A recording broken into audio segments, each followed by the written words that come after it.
Also joining us this afternoon is OCTA Research President Professor Ranjit Rye. Sir, magandang hapon and thank you for joining us. Magandang hapon sa inyo lahat at lahat na nanonood sa atin at as a testament that your show is becoming more and more popular and but more importantly relevant, nadagdagan kayo ng 30 minutes. Ganun ba yun? I don't know if that's good or bad for all of us, but it's certainly... Kasama ba yun, Prof, sa sinasurvey nyo? Kailangan natin pa-survey yan. Dapat dagdagan ng isa pang oras. Tsaka, isama nyo rin si Ronald Llamas sa performance and trust rating survey, oh. Hindi, actually, si Sec Llamas is rating sa senatorial. I mean, we won't talk about the details at this early juncture. Pero may preference. At yung mga tagahamon, baka might, magsisi. Magsisi. Maging katotohanan. People will vote the heckler. Parang tinutulungan ako ni Senator Robin Hood Padilla, yung aking campaign manager. Honestly, we need to measure in the first quarter. Baka nakatulong nga. Are you seriously going to include Mr. Ron Llamas? We have included him since the early part of last year. Yeah. We have been, but just for the sake of it, alam mo yun, we're just measuring, alam mo yun, how media personalities are doing. And we included a couple of names, Karen Davila, si Christian Esguerra, and of course, our very own Secretary Ronald Llamas. So we just, and Anthony Taberna, by the way, also, yeah. So just for the sake of looking at the impact of media personalities. And it's true, while there's a reading and it's a good reading, they're not yet rating very high compared to the established political names. Pero pag, like Senator Robin Padilla. pero Prof, baka pag nag-declare ng intention si Ronald Llamas, baka magbago yung numbers. Ano yun? Oo. Joke lang yun, I'm certain. Yeah, alam mo yun. Okay. Parang hindi yan yung topic natin. Hindi nga. Oo nga eh. What an interesting topic to talk about if it was the topic, yeah. Okay, let's get down to the brass tacks. Your fourth quarter survey of 2025 from December 16 to December 20. Looking at the numbers, BBM's trust rating down by 9 percentage points, performance down by 3 percentage points. VP Sara trust ratings up by 2 percentage points, performance up by 5 percentage points. Prof, what can you tell us about this? Were you able to divine whether as a survey, the survey president, or whether as a political scientist, kung anong dahilan kung bakit gumagalaw itong mga numbers na to in the way that they have in the last quarter? Actually, the past few surveys, survey probes in the fourth quarter gave us a really hard time sa OCTA because, the divergence is what we need to explain. And because the survey doesn't ask why, we can only provide a big picture. And one of the things that we noticed is that there's a recalibration in the public's sentiment. No, it used to be when you observe the decline in trust, you'll also often see a decline in more significant decline in performance. But I think in the last quarter, there's a recalibration of public sentiment where, in my view, Filipinos are distinguishing more clearly between trust in leadership and to some extent assessment of performance. No? So I think one of the key findings here is, number one, the trust of the president went down significantly. 9 percentage points is significant, and it's across it's significant. It's across regions and classes, and but the most significant dips are in Balance Luzon, the NCR, in class A, B, C, and in class E. So this is something that's important for the administration to look at. Trust and performance at one level. Another takeaway, of course, is that trust and performance are no longer moving together as far as PBBM is concerned. People are making more critical judgments about his particular type of leadership. While performance remains at majority levels, there was some nominal decline. but the administration has to look more carefully at the erosion in trust, no? I mean, it's a signal kasi it could collapse, no? As far as the OCTA numbers are concerned, if something is not done, no? And as I said, no, one could argue that the survey findings can be characterized as either a collapse on the part of trust for the president and a surge in the numbers of VP Sara. But one thing's for sure, this divergence is showing that Filipinos are separating, those who they trust and those who, and they have their own notion of performance also. And my sense is that's going to be crucial moving forward, at least this year in 2026, as we continue to probe trust and performance. Prof, nabanggit Professor, niyo as yung a collapse, political Prof. scientist, Anong ibig niyo sabihin ng collapse or free fall? Anong indications na meron yan? Well, sa amin kasi we are only really looking at our own numbers, and this kind of decline we haven't seen. Well, okay, let's be fair, no? The decline has been steady for the last 3 quarters as far as the president is concerned, but we didn't see this kind of almost double-digit decline in trust for the president, and it's probably contextual because it happened in the 4th quarter where he overpromised on certain issues and maybe was not able to fulfill all of those promises. I'm not going to say that these are what you call explanations now for the numbers. They're hypotheses, they're possible reasons why. So let me just pose that caveat because we never asked the question why. But we can compare with other probes. So for example, we came out with a probe last week about how people perceive poverty, and self-rated poverty went down. Historically, from a standpoint of OCTA, it's double-digit, 17 percentage points. That's an estimated 4 million families felt they were less poor in the 4th quarter, and maybe all of that put together will explain why his performance held. You have to understand, we were expecting that his performance would fall as much as his trust, but performance is still majority. It's still above 50%. So this is probably not the collapse that we were expecting because government probably did what it had to do in the 4th quarter to, let's say, deliver poverty alleviation programs, manage the price of rice. And this is, by the way, another hypothesis. What we're also seeing is that if the government manages prices of basic food, specifically rice, vegetables, their numbers seem to either become stable or even improve. So this is just a hypothesis. We have no correlations established yet, very strong correlations established yet.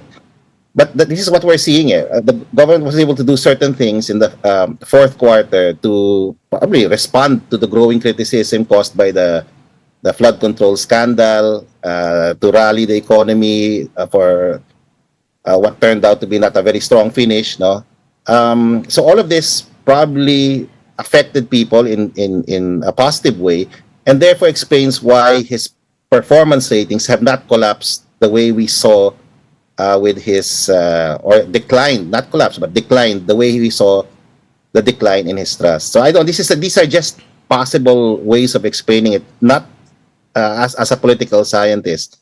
So of course, you ask me about VP Duterte's performance, it improved, when it asked about trust, it also improved. And maybe that's even harder to explain. Pero di ba, Prof, statistically, the same yon? Within the margin of error? Within the margin of error lahat eh. Yung decline ni PBBM sa performance is within the margin of error. Her improvement in, I think, trust, is also within the margin of error. So, but then again, you have to answer the question why her numbers in performance improved. And that's really harder to explain because it isn't clear how or what were the programs and projects that she implemented during that period. She was out of the news basically, but this is how our countrymen are perceiving her. Her numbers actually improved in the fourth quarter. Professor, actually, pati hunger, bumaba di ba? Yeah. Yung And we're not the self-rated only... hunger, bumaba Yeah. So, tanong ko, total yung numbers na yan, they're dynamic And Yeah. mukhang political yung nagda-drive nung no? Yes. Yung pagbaba ng trust ni Presidente. Hindi siya economic actually So, Yeah. you think, ano kaya ang pwede? I'm asking you as a political scientist. Ano kaya ang pwede niyang gawin to improve the rating sa trust? Well, I think number one, kasi I think there were a lot of promises made, Yes. political promises. Yung ikukulong ng Pasko, yung mga kamag-anak niya. Sensitive sa ganun yung mga kababayan natin. And you understand the awareness of this issue was quite high in Balance Luzon and NCR, where many of the rallies were, bigger rallies were organized. Yes. It's information dense, urban, generally better informed, no? And so you can see kagad that the drop in trust ratings are very high there, and the respondents were very critical of the president. So I guess number one is really to fulfill his promises, whether it's in the economy or with regards to political reform. I think those are the important steps forward. At some level, Mga kamag-anak niya.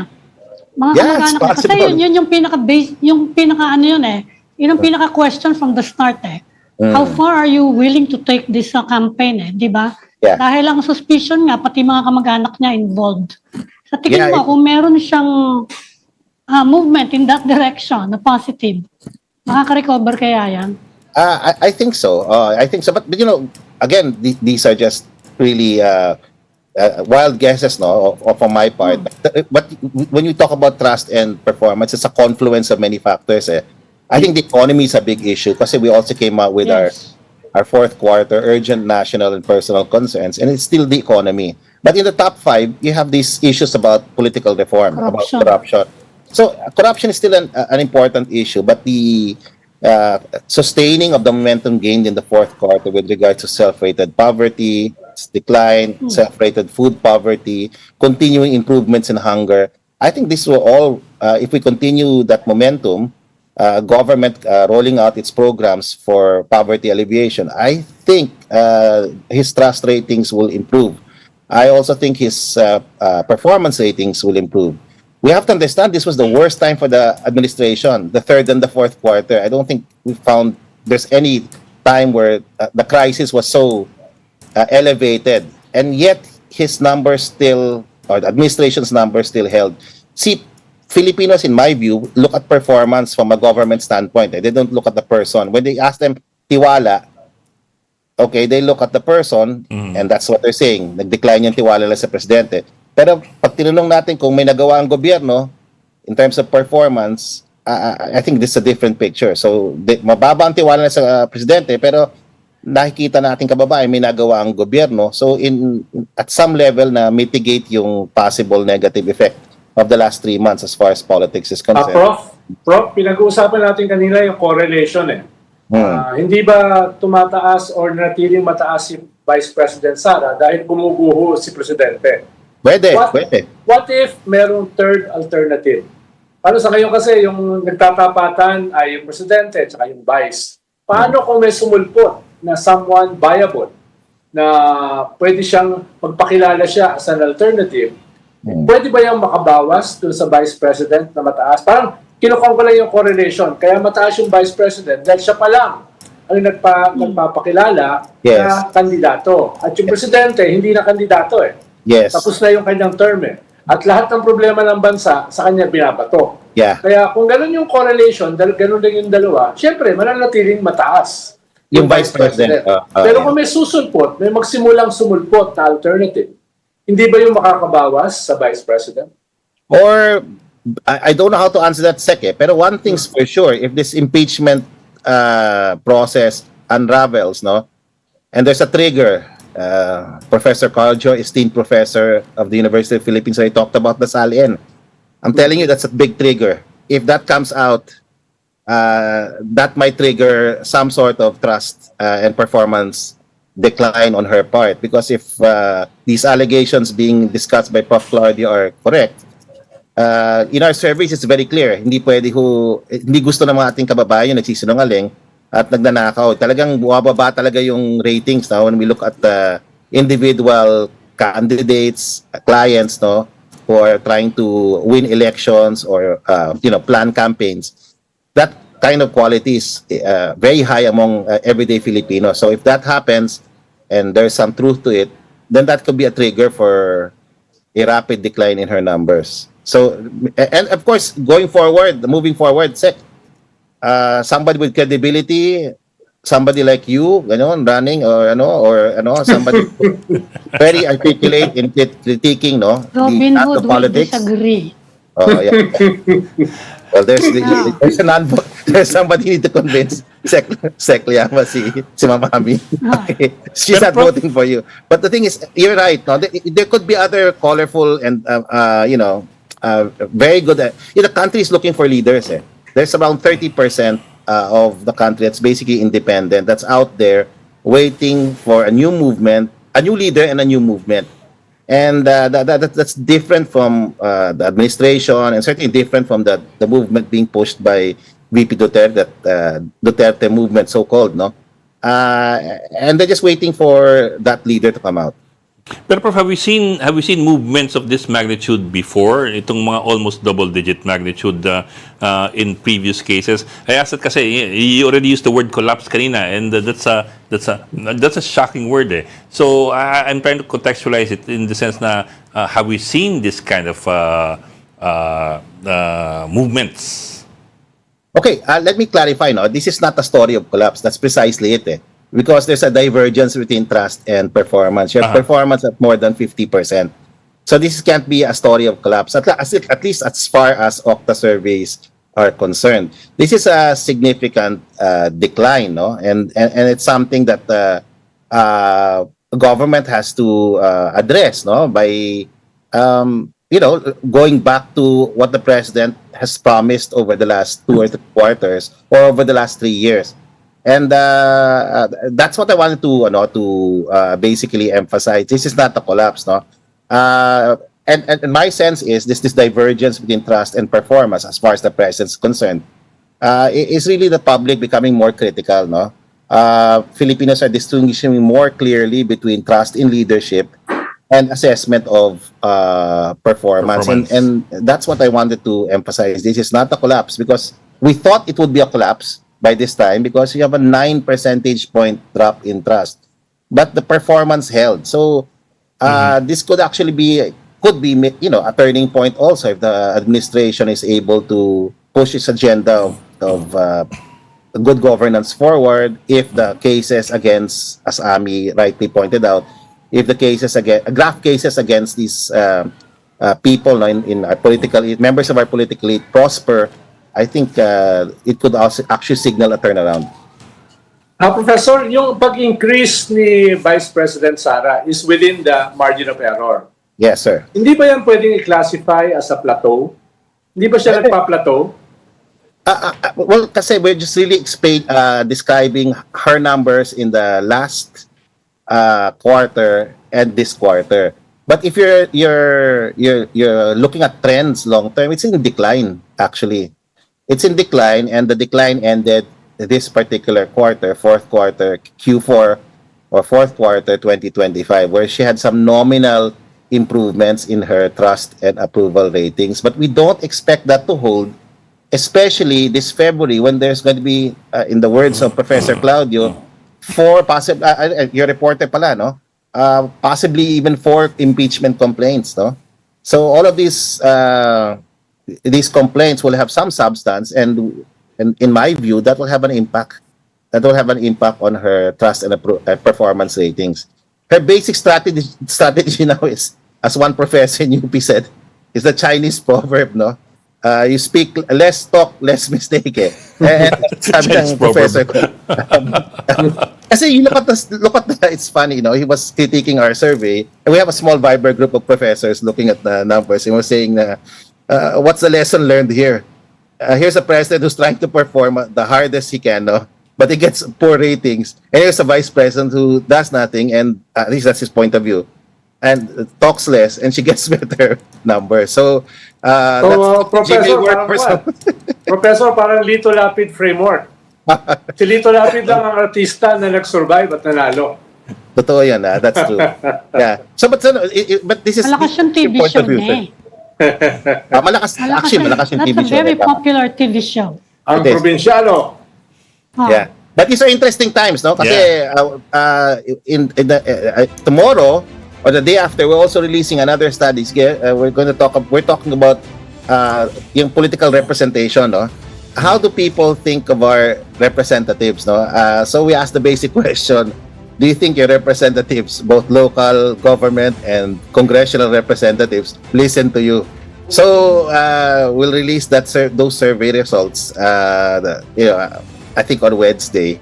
So it's interesting how people are looking at the political class, political elite, and Sec Ronald is completely correct. People are looking for a new movement and new leaders, and they want to discontinue this model of political leadership exemplified or pushed by our political dynasties for the last few years. No, so hopefully there will be somebody, and there's a new movement evolving, and Yes, that will inspire Filipinos to continue to engage our politics, at least to sustain, broaden, and deepen our democracy through engagement.